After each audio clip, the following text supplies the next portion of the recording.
नमस्कार। ओम योग कुटुंब में आपका हार्दिक स्वागत है। मैं दिनेश तिवारी, योग परीक्षक और senior technical officer, Sanjay Gandhi आयुर्विज्ञान संस्थान, लखनऊ।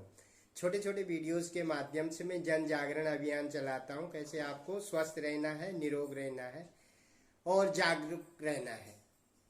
आज का मेरा टॉपिक है डेंगू वायरस।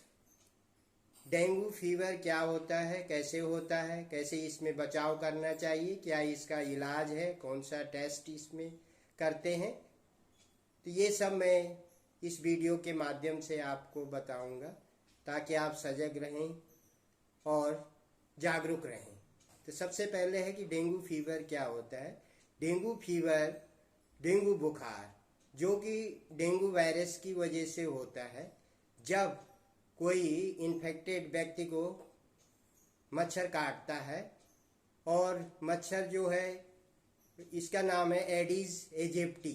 एडिस एजिप्टी नाम का जो मादा मच्छर है, जब किसी डेंगू फीवर से संक्रमित इन्फेक्टेड व्यक्ति को काटता है और वो वायरस मच्छर के अंदर आ जाता है और फिर वो मच्छर जब दूसरे व्यक्ति को काटता है तो वो वायरस दूसरे व्यक्ति के अंदर चला जाता है, तो उस व्यक्ति को डेंगू फीवर हो जाता है। और डेंगू वायरस जो है ये 4 टाइप के होते हैं।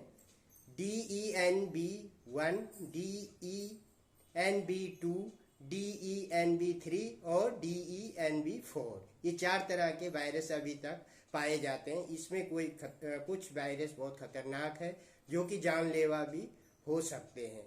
उसकी वजह से मरीज की या जो भी संक्रमित व्यक्ति है उसकी जान भी जा सकती है। तो इसलिए डेंगू फीवर में कोई भी लापरवाही नहीं करनी है। और डेंगू फीवर के लक्षण क्या है? लक्षण ये है, इसमें हाई ग्रेड फीवर होता है। 103 से 104 तक फीवर रहता है। पूरे शरीर में दर्द होता है, ज्वाइंट्स पेन होते हैं और कमर दर्द होता है, हड्डियों में दर्द होता है और जी मिचलाता है और किसी किसी के पेट में भी दर्द रहता है और आंखों में भी दर्द रहता है। तो ये सब सिम्टम्स हैं डेंगू फीवर के। हाई फीवर और शरीर में चकत्ते भी पड़ते हैं, लाल लाल छोटे छोटे चकत्ते भी पड़ते हैं। यदि ऐसे सिम्टम्स आपको हो रहा है तो अच्छे डॉक्टर्स को तुरंत दिखाएं और उसका प्रॉपर इलाज कराएं। इसका कोई एंटीवायरस कोई दवा नहीं है। केवल बुखार को कंट्रोल करने के लिए आपको जो पैरासीटामोल है या बुखार को कंट्रोल करने वाली दवा है वो लेनी पड़ती है। और ये फीवर लगभग 5 दिन तक रहता है और उसके बाद धीरे धीरे ये खत्म हो जाता है। इस बीच ये ध्यान रखना है, साथ में इसमें कोई टेस्ट होते हैं, कुछ लेबोरेटरी टेस्ट है वो भी कराने चाहिए, जैसे प्लेटलेट काउंट। तो प्लेटलेट काउंट पे नज़र रखनी चाहिए कि प्लेटलेट काउंट डाउन तो नहीं हो रहा है, जिसकी वजह से जो जानलेवा हो सकता है। तो प्लेटलेट्स काउंट जो है वो नॉर्मली जो है 1.5 लाख से 4.5 लाख तक क्यूबिक लीटर होता है। लेकिन जब डेंगू फीवर होता है तो वो प्लेटलेट्स डाउन हो जाता है और ये देखना होता है, नज़र रखनी होती है कि कहीं 40,000 से कम प्लेटलेट काउंट ना हो।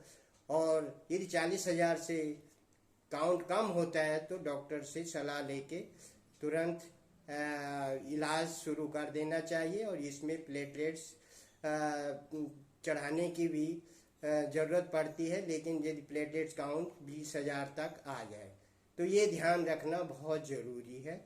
और साथ में आपको दवा, इसमें कोई ज़्यादा दवा कोई खास नहीं है, केवल पैरासीटामोल से आप बुखार को कंट्रोल कर सकते हैं। और रेस्ट बहुत ज़रूरी है। और लिक्विड मतलब लिक्विड फ्लूइड, तरल पदार्थ लेने हैं, जैसे जूस वगैरह और ये सब ज़्यादा लेना है। पानी की कमी नहीं होनी चाहिए।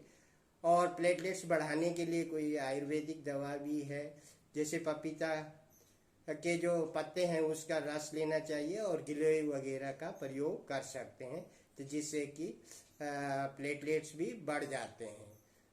और ये सब ध्यान आपको रखना है। साथ में आपके अगल बगल पानी ना हो कि मच्छर ना पनपे, मच्छरों को मारना है और छिड़काव करना है। और ये ज़्यादातर ये मच्छर जो है दिन में ही काटते हैं, तो दिन में पूरे फुल स्लीव के कपड़े पहनने चाहिए, या आपको जो फुल पैंट वगैरह पहन के रखनी है, लेकिन मच्छरों से बचना है। मच्छर अगल बगल पनपने नहीं चाहिए, और ये सब सावधानियां रखनी है। तो डेंगू फीवर जानलेवा नहीं रहेगा, तो आपको सावधानी बहुत ज़रूरी है।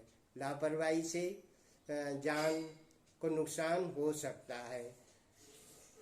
तो ये मेरा प्रयास कि सभी लोग जानें कि डेंगू फीवर क्या होता है, और इसमें टेस्ट में प्लेटलेट्स काउंट पे नज़र रखनी है। साथ में इसके लिए एलाइजा टेस्ट होता है डेंगू का, वो भी कराना चाहिए, ताकि कंफर्म हो जाता है कि डेंगू फीवर ही है। कोई और फीवर भी है, चिकनगुनिया है, वो भी इससे तरह का ही होता है, लेकिन जब आप डायग्नोज हो जाता है तो डेंगू का ही इलाज कराना चाहिए। और पीसीआर से भी आप डेंगू का पता लगा सकते हैं। जो कन्फर्मेंट्री टेस्ट हैं वो भी कराने चाहिए, लेकिन अच्छे डॉक्टर्स की सलाह से डेंगू का इलाज कराना चाहिए। धन्यवाद। मेरा यूट्यूब चैनल है दिनेश तिवारी, ओम योग कुटुंब लखनऊ के नाम से। उसे आप सब्सक्राइब करें, लाइक करें और शेयर करें, और हर रोज़ योग और प्राणायाम करते रहें, ताकि आपकी इम्यूनिटी अच्छी रहे और सावधान रहें, जागरूक रहें। नमस्कार। सर्वे भवन्तु सुखिनः, सर्वे सन्तु निरामया, सर्वे भद्राणि पश्यन्तु मा कश्चित् दुःखभाग्। सभी सुखी रहें, निरोग रहें और स्वस्थ रहें। ओम।